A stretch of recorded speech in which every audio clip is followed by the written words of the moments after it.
आज जहां हमें अपनी लाइफ के हर इवेंट को सोशल मीडिया पर पोस्ट करने की आदत हो गई है और हम दूसरों की अटेंशन पाने या फिर किसी से गहरा बॉन्ड बनाने के लिए उन्हें अपनी सबसे सीक्रेटिव बातें भी बता देते हैं, वहीं हर इंसान की जिंदगी में कई पर्सनल मामले ऐसे भी होते हैं जिन्हें अपने तक ही रखना ज्यादा वाइज होता है।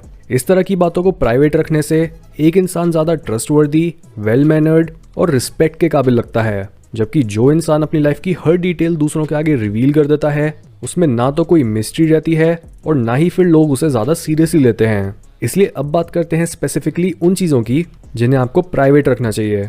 Number 1, your finances. आप कितना कमाते हो, आपने क्या नई चीज खरीदी, आपकी लॉटरी लगी, आपको अपने पेरेंट्स की प्रॉपर्टी मिली या फिर आपने कितना पैसा जमा कर लिया है, ये बातें आपको दूसरों को नहीं बतानी चाहिए, क्योंकि दोस्तों या फिर परिवार वालों को ये बताना कि आपके पास कितने ज्यादा पैसे हैं या फिर आप तो एकदम गरीबी में हो, ये चीज उनके दिमाग में आपकी इमेज को बदल देती है। अगर आप उनसे कम कमाते हो तो वो आपकी काबिलियत को भी अंडर एस्टिमेट करने लगेंगे और आपको ज्यादा रिस्पेक्ट भी नहीं देंगे, जबकि अगर आप उनसे बहुत ज्यादा कमाते हो तो इससे भी उनके मन में आपके टुवर्ड्स कड़वाहट आ सकती है। ये मैटर नहीं करता कि वो इंसान आपके कितने क्लोज है, उसकी नज़र में आप बदल जाओगे जैसे ही आप उसे अपनी फाइनेंशियल सिचुएशन बताओगे। इवन अगर आप सोशल मीडिया पर भी अपनी किसी नई गाड़ी या घर या अपनी किसी अच्छी जगह पर बिताई छुट्टियों की फोटोज भी डालो, तब भी आपके बहुत से रिलेटिव्स या फिर फ्रेंड्स ये सोचने लगेंगे कि आपके पास इतने पैसे कहाँ से आए। इसी वजह से चाहे आपको इस बात का फर्क भी ना पड़ता हो कि लोग आपके बारे में क्या सोचते हैं, आपको अपने फाइनेंसेस के बारे में किसी को नहीं बताना चाहिए। Number 2, your life plans. चाहे आप अपनी जॉब बदलने की सोच रहे हो, आप अपना कोई बिजनेस शुरू करना चाहते हो या फिर आपने ये ठान लिया है कि अब आप अपने ड्रीम्स पर सीरियसली काम करना शुरू करोगे, तो इन प्लान्स के बारे में कभी भी दूसरों को मत बताओ। इवन अगर आप किसी से एडवाइस भी लेना चाहते हो तब भी उन्हें ज्यादा डिटेल्स मत दो। ऐसा इसलिए क्योंकि आपको अभी ये लग रहा है कि आपने जो भी अपने फ्यूचर के प्लान्स और गोल्स बनाए हैं वो सब हमेशा सेम रहेंगे और आपके गोल्स फिक्स्ड हैं, लेकिन लाइफ कभी भी बदल जाती है और लाइफ के साथ हमारे प्लान्स भी। जिससे अगर आप किसी को बोलो कि आपका लाइफ का गोल है एक इंटरनेशनल कंपनी में इंजीनियर बनना, लेकिन कुछ टाइम बाद जब आपने खुद को और अच्छे से जाना तब आपको समझ आया कि नहीं, आपको तो एक आर्टिस्ट बनना है। इवन दो आपको ये पता भी हो कि ये करियर का चेंज आपके लिए कितना ज़्यादा ज़रूरी है, लेकिन फिर भी लोग आपसे मिलकर ये बोलेंगे कि आप तो एक इंजीनियर बनने वाले थे। ऐसे ही अगर आप बोलो कि आप अगले 5 साल में एक नया घर लोगे, तब भी आपके कई रिलेटिव्स आपको ताने मारेंगे जब भी आप अपने गोल को बदलोगे या फिर उसमें डिले करोगे। इसलिए कभी भी अपने लाइफ प्लान्स को दूसरों को मत बताओ और साइलेंटली उन पर काम करो। इस तरह से अगर आपने अपनी लाइफ में कुछ अच्छा कर दिया तो लोग हैरान हो जाएंगे कि आपने ये कैसे करा, और इवन अगर आप फेल भी हो गए तब भी किसी को पता ही नहीं चलेगा और आप सिंपली दोबारा से कोई नई स्ट्रैटेजी बना पाओगे। Number 3, your intimate life. दो लोगों के बीच की इंटीमेसी सिर्फ उन्हीं 2 पार्टीज के एंजॉय करने के लिए होती है। अगर कोई आपके साथ सेक्सटिंग या फिर इंटीमेट पिक्चर्स को एक्सचेंज कर रहा है तो उसके पीछे भी उनका बहुत ज़्यादा ट्रस्ट जुड़ा होता है, क्योंकि आप दोनों एक दूसरे को एक सेफ स्पेस प्रोवाइड करते हो खुद को पूरी तरह से एक्सप्रेस करने के लिए।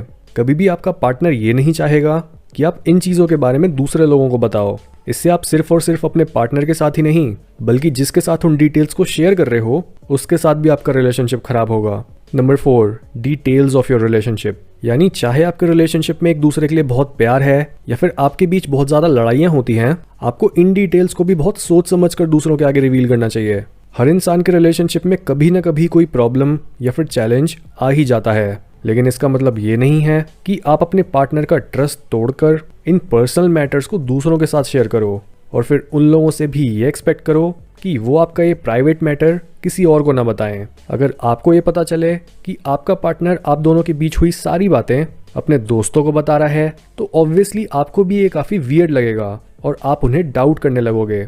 इसी वजह से अनलेस एक रिलेशनशिप अब्यूजिव बन गया है, आपको उसकी डिटेल्स अपने तक ही रखनी चाहिए। नंबर 5, पॉलिटिकल और रिलीजियस व्यूज। इन टॉपिक्स पर बात करना तब गलत नहीं होता जब आप इंटेलेक्चुअली और एक डिटैचमेंट की जगह से इन्हें डिस्कस करो। तो जैसे कई लोगों के लिए उनके बिलीफ से ज़्यादा सच की खोज ज़्यादा मायने रखती है और वो पॉलिटिक्स या फिर भगवान की बातें करते हैं बस सच तक पहुंचने के लिए, और तभी ऐसे केस में इन टॉपिक्स के बारे में बात करना बहुत ज़रूरी होता है। लेकिन अगर आप अपने फ्रेंड्स या फिर फैमिली के साथ पॉलिटिक्स और रिलीजन के टॉपिक्स पर बात करना शुरू करोगे तो ऑब्वियसली तब आपके और उनके बीच टकराव आने के चांसेस बहुत ज़्यादा रहेंगे। ऐसा इसलिए क्योंकि ये बातें ही कुछ ऐसी हैं जिनके साथ लोग अपने बिलीव्स को जोड़ते हैं, और अगर आप किसी पॉलिटिकल व्यू या फिर रिलीजन को क्वेश्चन करो तो उन्हें ऐसा फील होता है जैसे आप उनके पूरे वर्ल्ड व्यू को क्वेश्चन कर रहे हो। किसी को एक्चुअल में फर्क नहीं पड़ता कि आप किस पार्टी को सपोर्ट करते हो, किस लीडर को कितना करप्ट समझते हो, या फिर क्यों आप एक आस्तिक या नास्तिक हो। इसलिए इन टॉपिक्स को कैजुअली मत छेड़ो। Number 6, your acts of kindness. अगर आप बहुत ही दयालु और दूसरों के टुवर्ड्स हेल्पफुल हो तो ये बहुत ही अच्छी बात है, क्योंकि दुनिया में काइंडनेस की बहुत ज़रूरत है। लेकिन अगर आप सिर्फ काइंड बनते हो दूसरों के आगे खुद को अच्छा दिखाने के लिए, तो ये गलत है। अगर आप दूसरों की मदद करना चाहते हो तो बस उनके लिए ही उनकी मदद करो, ना कि सोसाइटी की नज़र में अच्छा बनने के लिए। Number 7, someone else's secrets. क्या आपने कभी किसी पर ट्रस्ट करके उसको अपने सीक्रेट्स बताए हैं, और क्या कभी किसी ने आपका ट्रस्ट तोड़ा है? ये चीज़ बहुत ऑब्वियस है कि जब भी कोई इंसान आपको अपने सीक्रेट्स बताता है तो वो कभी नहीं चाहेगा कि वो बात दूसरों तक पहुंचे। ये सीक्रेट हो सकता है फैमिली से जुड़ी प्रॉब्लम्स, दूसरे लोगों की अफवाहें, दो लोगों के बीच हुई पर्सनल बात, या कुछ और चीज़ जो ट्रस्टेड लोगों के मुंह से बाहर नहीं निकलनी चाहिए। चाहे अगर आपको लगे कि आप इन बातों को एटलीस्ट अपने बेस्ट फ्रेंड, हस्बैंड वाइफ या फिर फैमिली के साथ शेयर कर सकते हो, लेकिन जब भी एक थर्ड पार्टी इन्वॉल्व होती है और उस बात से आपका नहीं किसी और का लॉस जुड़ा होता है, तो ऐसी चीज़ को भी अपने तक ही रखो। जिस तरह से आप अपने खुद के सीक्रेट्स को वैल्यू करते हो, वैसे ही दूसरों के सीक्रेट्स को हैंडल करो। और अगर किसी ने आप पर ट्रस्ट करा है तो उस ट्रस्ट को कभी मत तोड़ो।